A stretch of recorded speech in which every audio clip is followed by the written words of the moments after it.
Button মোবাইলের button সমস্যা হলে এভাবে ঠিক করুন।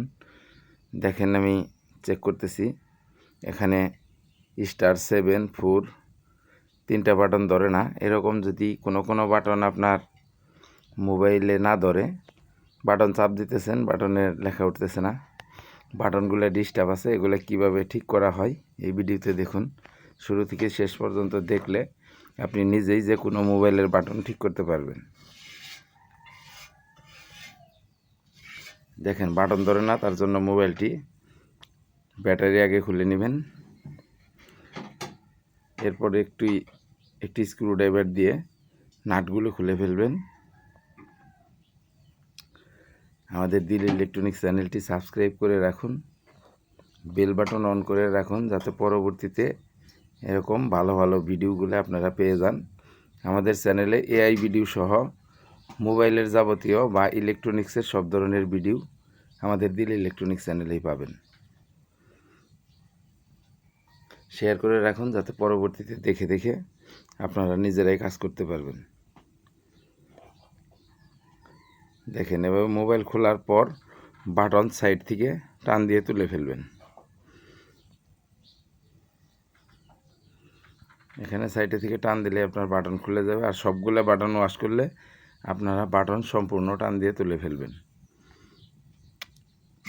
যেটা যেটা না ধরতেছে সেইগুলো এভাবে পরিষ্কার করে নেবেন। এখানে ব্রাইট ওয়াশ বা যে কোনো ক্লিনার দিয়ে পরিষ্কার করতে পারেন। আর আপনার যদি কিছু না থাকে তাহলে যে কোনো টেস্টার বা কোনো কিছু দিয়ে আপনি এখানে ময়লা পরিষ্কার করে নেবেন। ঘষে ময়লা পরিষ্কার করে দিলেই কিন্তু হয়ে যাবে। দেখেন আমি এখানে একটি কাটার দিয়ে ময়লাগুলো পরিষ্কার করে নিতেছি। আপনারা এভাবে ময়লা পরিষ্কার করে দিলেই হবে। ময়লাগুলো পরিষ্কার করে দিয়ে আপনি আবার লাগিয়ে ফেলবেন।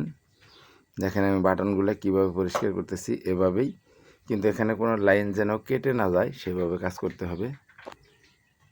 সতর্কভাবে ময়লাগুলা ঘষে ঘষে ফেলে দেবেন। আমাদের দিল ইলেকট্রনিক্সেই পেয়ে যাবেন সব ধরনের ইলেকট্রনিক্সের ভিডিও। পৃথিবীতে যন্ত্রে আবিষ্কারের যে কোনো ধরনের কাজ আমাদের দিল ইলেকট্রনিক্সে হয়ে থাকে। যন্ত্র দিয়ে তৈরি হলে এ ধরনের যে কোনো কাজে আমাদের কাছে হবে। যে অনেক জায়গায় দেখেন হয়তো মোবাইলের কাজ করে, টিভির কাজ করে না, অথবা ফ্যানের কাজ করে না। আমাদের টিভি, ফ্যান, মোবাইল, ইলেকট্রনিক্সের যাবতীয় কাজ আইপিএস স্টেবিলাইজার আমরা নতুন পার্টস দিয়ে সেট করে থাকি, বা যে কোনো ধরনের বক্স তৈরি করে আমরা আমাদের কাছে অনলাইনের মাধ্যমেও মাল নিতে পারবেন অর্ডার দিয়ে। দেখেন আমি পরিষ্কার করে মোবাইলটি লাগিয়ে ফেললাম। এখন নাটগুলো লাগিয়ে ফেলতেছি। নাট লাগানো হয়ে গেলেই মোবাইলটা টেস্ট করব। দেখেন হয়েছে কিনা, দেখলে বুঝতে পারবেন। মোবাইলটা লাগানো শেষ, বাটনগুলো ওয়াশ করা শেষ। এখন মোবাইলটা অন করে নিতেছি। দেখেন এখন *7 4 1 সবগুলোই কিন্তু ধরতেছে। আমি সব বাটনই চেক করি এখন। দেখেন সব বাটনই কিন্তু এখন কাজ করতেছে। এভাবে আপনারাও ঠিক করে নেবেন দিল ইলেকট্রনিক্স চ্যানেল থেকে। ধন্যবাদ।